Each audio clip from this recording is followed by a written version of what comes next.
네, 안녕하십니까, 홍주식입니다. 자, 시청자 종목 상담 시간입니다. 자, 시청자 여러분들께서 보내주신 종목들, 그 중에서 좀 이제 이 의견이 많은 겹치는 종목들 위주로 좀 많이 설명을 드리도록 하겠습니다. 오늘 첫 번째 종목이 보니까 이 현대건설은 제가 이 홍주식 우량주 시간에도 이제 많이 말씀을 드리는 종목인데, 이 현대건설을 샀다가 55,800원 여기서 사셨네. 예. 여기서 사가지고 이렇게 올랐는지 아니면 이제 내려올 때 이제 60일선에서 샀는지 모르겠는데, 하여튼 여기 샀어요, 그죠? 예, 그다가 딱 사가지고선 이제 올라가나 이제 기다렸는데, 예, 지수가 이제 8월달 들어서 폭락이 나오면서 최근에 이제 확 떨어졌어요. 근데 좀 이렇게 했으면 좋겠습니다. 이제 이 보면 물론 이제 비중이 크신 분도 있고 좀 적으신 분들도 있고 그럴 거예요. 그러면 비중이 좀 작은 종목들은 그나마 좀 다행인 게, 다행이라는 표현이 좀 맞을지는 모르겠지만 추가 매수를 좀 하시면은 좀 좋을 것 같아요. 예, 다음 주 정도에 이제 정점을 또 이루잖아요. 그리고 이 현대건설은 뭐 제가 홍주식에서도 계속 이렇게 말씀을 드리고 있지만, 이 지금 이제 지표상으로 보더라도 이 과매도권으로 이제 다 들어왔고, 자, 그리고 최근에 이 낙폭이 컸어요. 그러면 현대건설이 끝났느냐? 그건 아니죠. 예. 지금 외국인이 이 60일선부터 딱 55,000원서부터 떨어지기 시작했을 때 이거를 전부 다 이제 외국인이 지금 매수를 얘네들도 하고 있기 때문에 매집이라 그러나? 예. 그래서 쭉 얘네들 떨어질 때마다 분할 매수를 하는 거예요. 그래서 이게 다음 주쯤에 어떤 정점을 찍고 이렇게 5일선 위에 안착을 하면 거기서 좀 추가 매수를 하세요. 그게 좋을 것 같습니다. 그냥 두고선, 물론 그냥 둬도 나중에 시간이 지나면 또 55,000원 이상으로 이렇게 올라갈 수 있지만, 비중이 좀 작으신 분도 있고 크신 분들도 있을 텐데, 비중이 크다 그러면은 좀 버텨야 되는 거고, 비중이 작다 그러면은 이 5일선 위에 안착을 했을 때, 제가 홍주식에서 또 말씀을 드리겠지만, 예, 좀 어느 정도 이렇게 안착을 했을 때에 분할 매수를 하셔가지고선 반등이 나오면은 수익권에서 빠져나올 수 있는 그런 전략으로 보는 게 좋을 것 같습니다. 자, 또 LG 디스플레이도 갖고 계신 분들이 꽤 계시나 봐요. 예. 이 LG 디스플레이도 보니까 이제 대략적으로 이때 23,000원권, 자, 이때 사셨는데 대부분들이 이 7월 달에 들어가신 분들이 지금 안 좋아요. 그렇죠? 그 전에 들어가신 분들은 수익이 지금 나 있으니까, 지난 봄에 들어가서 우량주 들어가신 분들은 수익권이니까 뭐 버티거나 아니면 수익에서 이제 팔았겠죠. 팔고 떨어지니까 또 가겠다 싶어서 샀는데 이제 아마 떨어지지 않았을까, 제 생각입니다. 예. 그런 말은 여기 보내주신 분들한테 그렇게 적어두신 분은 없는 것 같아요. 언제 샀어요라는 말은 이제 보내주시지는 않고, 그냥 매수가 얼마 뭐 이렇게, 아니면 그냥 아예 자기 계좌를 캡처를 딱 찍어가지고 보내주시거나 그러셨네요. 자, 그래서 이제 보면은 이것도 마찬가지예요. LG 디스플레이도 최근에 이제 8월달 들어서 이제 쭉 이제 떨어졌는데 21선을 이제 계속 못 올라갔어요. 그죠? 그리고 이제 역배열로 이제 떨어졌다가 이제 엔벨로페 오긴 왔어요. 오긴 왔고, 그런데 아직 수급이 이제 안 들어오고 있죠. 그래서 단기 반등을 노릴 수는 있어도 이것도 마찬가지입니다. 얘도 비중이 조금 작으신 분은 분할 매수의 관점으로 좀 접근하셨으면 좋겠고, 최소한 얘는 상당히 무거워요.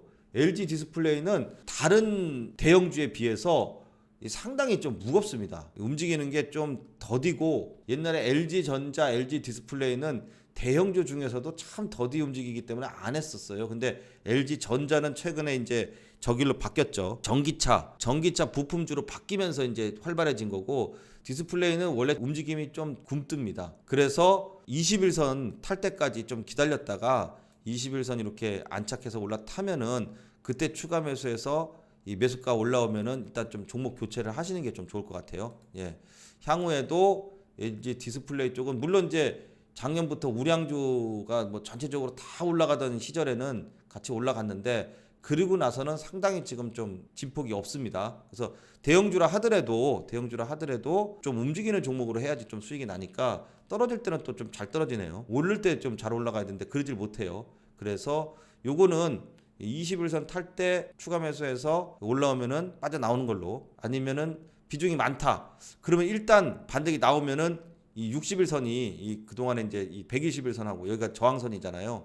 그러면 일단 여기까지 올라오게 되면은 좀 저항권이 있기 때문에 그때는 좀 비중을 축소시키는 그런 전략도 좋아 보입니다. 그리고 나서 이제 종목 교체를 하시면 돼요. 나는 조금 손실이다. 그러면은 조금 뭐 몇 프로 손실을 아까워하지 말고 차라리 거기서는 빨리 이 다른 종목으로 빨리 교체를 하셔가지고선 그 손해 난 것만큼을 다른 종목으로 메꾸시는 게 훨씬 더 빠릅니다.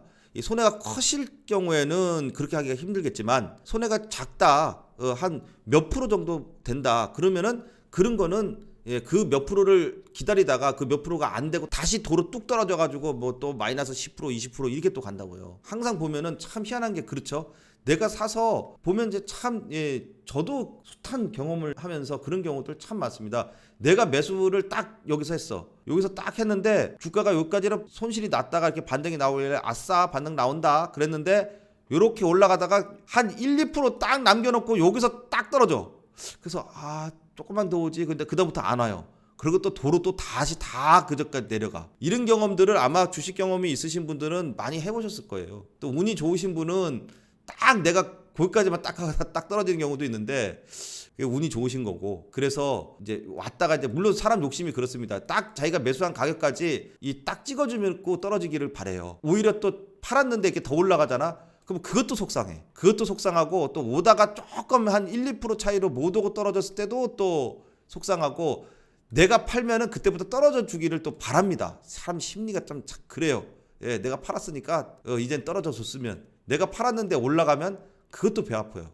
자, 그런데 이제 주식이라는 게 어쨌든 내 맘대로 되는 게 아니기 때문에 이 매수가까지 왔다가 이제 빨리 못 오고 이제 도로 이게 내려가는 기미가 보이면 그때는 비중을 좀 축소를 해서 다른 종목으로 교체 매매를 하시는 게 훨씬 더 정신 건강에도 좋고 빨리 회복을 할 수 있는 방법이 됩니다. 항상 이렇게 또 장이 살아나서 이렇게 올라오게 되면은 이 종목 말고서도 좋은 종목들이 또 그때는 또 엄청 많이 또 생겨요. 그렇기 때문에 지금 장이 좀 어려운 장이지만 좀 지나면 또 반등이 나올 수 있는 장이 되니까 너무 걱정하실 필요 없이 반등을 좀 기다려 보는 것도 좋겠습니다. 자, 그다음에 이제 현대차를 갖고 계신 분들도 또 꽤 많으신데 최근에 이제 대형주들이 많이 물려 있다 보니까 대형주들을 많이 이제 문의를 하셨어요. 현대차도 갖고 계시는데 자, 현대차는 일단 뭐 최근에 이 22만 원대까지만 하더라도 버티고 있다가 최근에 이제 폭락이 나왔죠. 근데 제가 볼 때 이제 거의 다 왔어요. 얘도 과대 낙폭 구간으로 들어갔고 이 정도 떨어져 낙폭이 갑자기 수직으로 확 떨어지면서 커요. 이렇기 때문에 자 20만 원 찍었고 근데 자 여기 이제 그 1월 달에 출발했던 자리 요거를 한번 주봉으로 보여드릴게요. 오늘 배운 기법에 하나를 응용을 하자면 봐봐요. 현대차에 이게 딱 이렇게 보니까 아주 잘 보이죠. 일봉으로 볼 때는 이제 너무 길어서 잘 안 보였는데 이거 봐요. 거래량이 여기서 대박 터집니다. 1월 달에 애플 때문에. 애플 그 애플카 여기죠. 여기가 한 19만 원 정도 됩니다. 딱 여기에요. 여기까지 오면은 여기서는 반등 나와요. 그러면 현대차는 물론 여기서 추가 매수를 할 수 있으면 추가 매수해도 되는데 이거를 장기적으로 본다 그러면 결국은 현대차는 또 여기 찍고선 또 한참 있다가 또 올라가거든요. 그래서 현대차는 지금 예를 들어서 이제 22만 원대에서 샀다. 22만 5천 원 이 부분에서 이제 매수를 했다면 이 꼭대기에서 매수한 게 아니라고 한다면 저점을 찍고 이렇게 반등이 나올 수 있으니까 이렇게 반등 나올 때 이때에 비중이 많으신 분들은 비중을 좀 줄이세요. 왜냐하면 이렇게 했다가 여기서 바로 이렇게 날아가는 건 아니기 때문에 비중을 좀 줄였다가 혹시 모를 다음에 또 잠깐 또 하락했다가 또 쌍바닥 찍고 이렇게 갈 수도 있잖아요. 그러면은 향후에도 이게 한 번씩 조정이 나왔을 때 이 추가 매수를 할 수 있는 돈이 있으면 더 좋겠죠. 아니면 이게 빨리 바로 이렇게 막 이렇게 가는 건 아니기 때문에 비중을 좀 줄여서 비중이 너무 많다면 비중이 줄여서 다른 종목으로 그때에 지금 잘 나가는 종목 분명히 또 생깁니다. 그럼 그 종목으로 교체 매매를 하시는 게 훨씬 더 좋겠죠. 그렇게 보시면 좋을 것 같습니다. 자, 그 다음에 현대모비스도 이제 거의 다 왔어요. 지금 보면은 자동차 쪽이 이제 그동안 뭐 낙폭이 크긴 큰데 많이 내렸습니다. 현대모비스도 이제 뭐 RSI 과대 낙폭 구간으로 왔고 엔벨롭에 여기 또 481선 있고 자 이쯤 되면은 거의 이제 저점이다. 물론 여기서 이렇게 막 이렇게 V자로 반등 나오거나 그런 건 아니지만 이제 어느 정도 이제 하방 경직성을 가질 자리가 슬슬 오건다. 아직 수급은 없어요. 당연히 수급 없어. 지금은 뭐 외국인 다 던지니까 그렇게 해서 이제 주가가 좀 싸지잖아요. 그러면 또 외국인이 사요. 지들이 사가지고선 끌어올리면은 또 올라갑니다. 그러면 이 나중에 이 종목이 좀 반등이 나왔을 때 이제 이 종목이 많으신 분들은 좀 압축을 해가지고 외국인이 좀 많이 사는 종목 쪽으로 또는 이제 외국인 기관 쌍끌이 들어오는 쪽으로 좀 팔 거 팔고 좀 정리할 거 정리해서 좀 종목을 압축할 필요가 있습니다. 지금 보면은 없으신 분은 한 종목 이렇게 그냥 들고 계시는 분도 있는데 있으신 분들은 돈이 좀 많으신 분인가 봐요. 그냥 뭐 막 10종목, 20종목 이렇게 막 왕창 사가지고선 이 종목 저 종목 다 사갖고 계시는 종목도 있는데 비중이 좀 작은 종목들은 좀 반등 시에 좀 쳐내고 잘라내고 비중이 큰 종목들은 올랐을 때 비중을 좀 축소하고 이렇게 해서 선택과 집중을 좀 할 수 있는 그런 모습이 좀 됐으면 좋을 것 같아요. 그러니까 이제 자동차 쪽이 안 좋으면 한꺼번에 왁 안 좋은데 어떤 분 이제 보면 현대차, 기아, 뭐 현대모비스, 또 뭐 자동차, 뭐 하여튼 이 차 관련된 거를 한 4-5 종목을 다 갖고 있어요. 그럴 필요가 없죠. 떨어지면은 다 동반 업종이 같은 업종이니까 동반해서 간단 말이에요. 그러면은 예를 들어서 이 자동차 쪽에 하나 갖고 있으면은 뭐 2차 전지 쪽에 하나 갖고 있고 뭐 전기차 쪽이나 뭐 건설, 반도체 뭐 이런 식으로 분산 투자를 한다는 게 현대차, 현대모비스, 기아 이렇게 분산 투자를 하는 게 아니라 현대차, 기아, 모비스 중에 기아가 제일 탄력성이 좋으니까 기아를 갖고 있겠다. 그러면은 하나는 뭐 건설주, 하나는 반도체 떨어진다 하더라도 이 또 2차 전지 이런 식으로 2차 전지 제가 그렇게 이 삼성 그 중에서 이제 외국인 들어오는 게 이 삼성 SDI 하나다. SK나 LG보다는 삼성 SDI다. 이렇게 해서 이제 그걸 강조를 드렸는데 삼성 SDI 갖고 계시는 분은 안 계신 것 같아요. 종목 상담할 때 물론 올랐으니까 종목 상담할 필요가 없겠죠. 떨어졌으니까 이 상담이 필요하긴 거겠지만 네. 자 그래서 이제 이 기아도 똑같아요. 먼저 올라가게 되면 먼저 올라가고 기아는 그나마 저점도 아직 안 깼어요. 예 보면은 이때 저점을 아직 오지도 않았습니다. 그만큼 기아는 이제 이 하방으로 떨어지는 힘이 오히려 더 약하다는 얘기니까 지수가 돌려서 반등 나올 때 기아가 더 많이 올라갈 겁니다. 네, 그래서 기아는 그냥 보유하면서 좀 더 반등을 한번 보시고 최근 떨어졌는데 이건 좀 두면은 다시 회복해가지고 금세 여기 박스권 안에 들어올 거예요. 9만 원 초반대까지는 갈 수 있으니까 이제 이렇게 올라오면 여기서 비중을 좀 줄이시든지 하는 것도 좀 좋겠습니다. 자, 뭐 LGU 플러스도 마찬가지죠. 잘 버티고 있다가 최근에 이제 반등 나올 자리에서 이제 폭락이 나왔기 때문에 이 LGU 플러스도 지나고 나면 이 LGU 플러스나 이 통신주들이 수급이 나쁘질 않아요. 보시는 것처럼 제가 통신주들 이때 이제 한참 지난 봄에 5월달, 6월달 이때 이제 한참 추세 따라서 간다. 21선까지만 보자 이제 이렇게 말씀을 드렸었는데 이게 이제 지금 최근에 이제 이때 사신 분들은 7월달에 사신 분들은 지금도 근데 7월달 내내 기관에서 계속 아직도 들어와요. 오늘도 들어오고 오늘도 외국인이 들어오고 외국인은 이제 중간중간 많이 팔았지만 외국인 때문에 이제 떨어진 거니까 그렇지만은 기관과 외국인이 이 기관이 계속해서 들어오기 때문에 나중에 장이 좀 회복이 되면 LG U+나 통신주 중에 이 외국인 기관 담아놓은 애들은 다시 올라가면은 꽤 잘 올라갈 겁니다. 예, 그래서 LG U+는 보유. 그래서 일단 저항선은 15,000원대예요. 단기적으로 볼 때 여기까지는 반등이 나오고 15,000원대를 돌파하면 이제 시세가 나오는 거고 15,000원대까지는 일단은 여기 넘기는 이제 왔을 때 봐야 돼요. 넘을지 말지는 여기 와서 넘을 상인가 아니면 지지를 받고 다시 갈 건가 아니면 좀 조정으로 다시 들어갈 건가 그거는 요 반등 나오는 거 보면서 판단을 하는 게 좋을 것 같습니다. 일단은 전고점 있는 부분까지는 회복됐을 때 반등의 가능성이 있다. LG전자도 마찬가지죠. LG전자도 갖고 계시네. LG전자도 보면은 LG 대부분 이제 이 가격대에서 사셨어요. 그러다가 이제 최근에 이게 무너지니까 좀 겁이 나신 모양인데 자, 이 장만 좀 회복이 되잖아요. 그러면은 다시 그 가격권까지는 옵니다. 요 박스권 안으로는. 그렇기 때문에 LG전자도 뭐 걱정하실 필요 없이 좀 갖고 계시면은 다시 요 박스권 안으로 들어와서 여기서 추가적인 상승 또는 여기서 이제 못 가고 있으면은 일단은 좀 비중을 축소시키면서 다시 이 추세가 나올 때까지 좀 기다리는 것도 좋을 것 같습니다. 뭐 LG전자도 제가 매일 설명드리고 있으니까요. 참고해서 보시면 좋을 것 같고요. 그 다음에 삼성전기.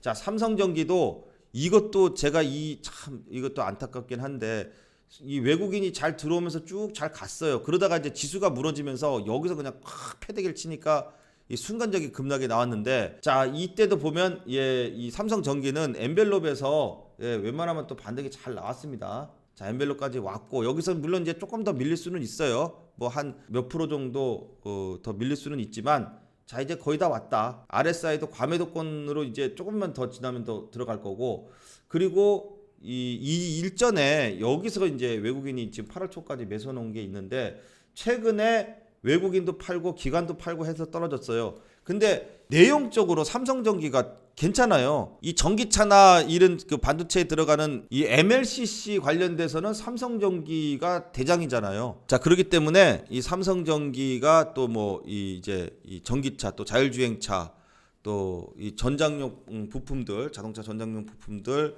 관련돼서는 뭐 어쨌든 국내 1위이기 때문에, 예, 삼성전기 쪽에서 또 이 수급이 조금 회복이 되면 다시 반등이 좀 나올 겁니다. 예, 그래서 요것도 삼성전기도 일단 18만 원은 넘어가요. 예, 19만 원 정도까지. 예.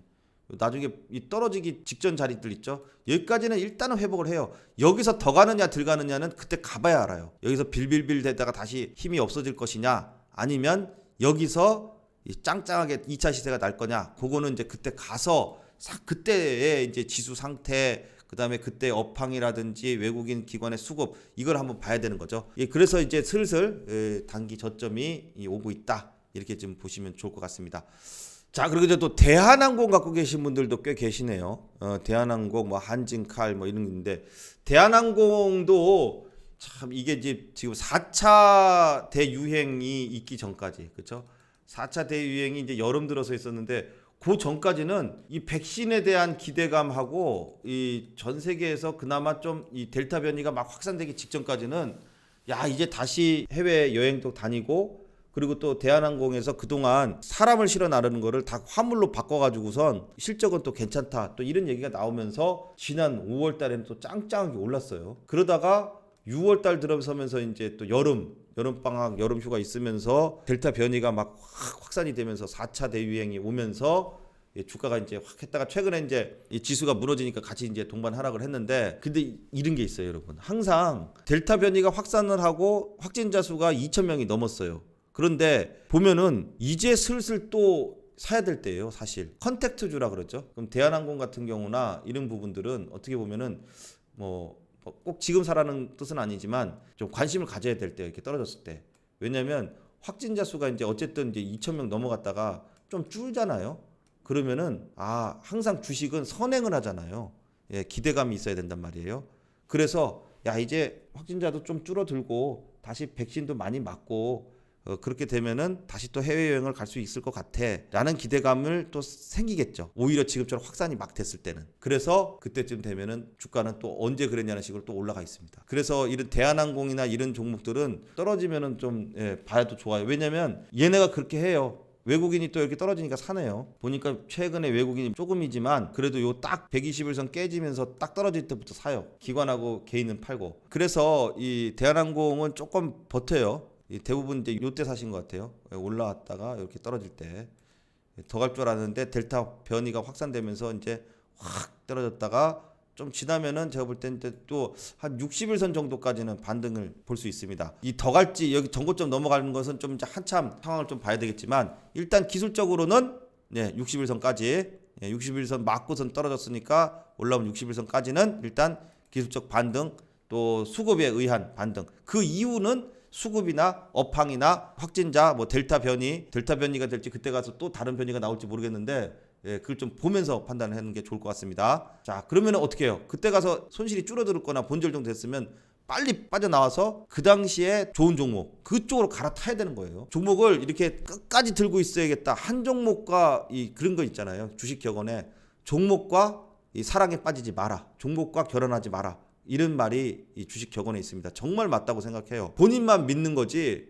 종목은 언제든지 여러분을 배신 때릴 수 있어요. 그렇기 때문에 종목을 너무 믿지 마세요. 이 종목이 배신하기 전에 아니다 싶으면 얼른 손절하고 좋은 종목으로 갈아타는 게 최고 좋습니다. 예. 자, 전 세계 주식의 대가들이 하는 말 중에 가장 좋은 말이, 항상 그 사람 계좌는 항상 빨간색이에요. 그래서 왜 항상 빨간색이냐 그랬더니 파란색만 보이면은 다 손절을 시켜버린대, 자기는. 그러니까 계좌가 항상 빨간색이에요. 그래서 항상 뭐예요? 가는 말에 올라타라. 가는 말에 올라타라는 말이 거기서 나오는 말입니다. 물론 이제 그렇게 되기가 참 어렵죠. 어려운데 제 말은 그만큼 가다가 아니다 싶으면 갈아타고, 어쩔 수 없이 지금처럼 막 투매장일 맞았어. 지금은 투매장이니까 어쩔 수 없어. 이게 조금 있으면 반등이 나올 거라는 것은 알아. 근데 떨어지는 걸 보니까 겁나. 하지만 자, 이런 설명을 들으면서 아, 이러니까 여기까지는 올라오겠구나. 그럼 올라왔을 때에 이제 어느 정도 정리를 하자. 이렇게 마음을 좀 편하게 먹으면서 봐야지 주식도 잘 올라옵니다. 그런 의미에서 이제 말씀을 드렸고요. 한진칼도 마찬가지예요. 예, 대한항공이 살아나면은 한진칼도 올라오겠죠. 한진칼은 기관에서 쭉 매수를 지금 하고 있네요. 이거는 연기금에서 한진칼은 엄청 사네. 이거 좀 지나면 반등이 좀 나올 것으로 보입니다. 일단 67,500원 요 박스권 여기는 돌파를 해줘야지 시세가 나요. 예, 요까지는 반등이 나올 거고 그 이후에 요 박스권의 상단을 돌파하는지는 이후에 보다가 박스권 상단 돌파하면은 그 다음에 어떻게 해요? 전고점 부근까지는 일단 본다. 그리고 박스권 돌파 이걸 못하고 계속 빌빌빌빌빌 되는데 이 기관에서는 열심히 이렇게 어떻게 이렇게 하루도 안 빼놓고 사지? 이렇게 사는데 연기금에서 사는데 이 외국인이 안 따라주니까 이게 지금 떨어졌어요. 그러다가 외국인이 사주면 이제 올라가겠네요. 예, 안 그렇고 있다. 언제까지 갈지 모르겠다.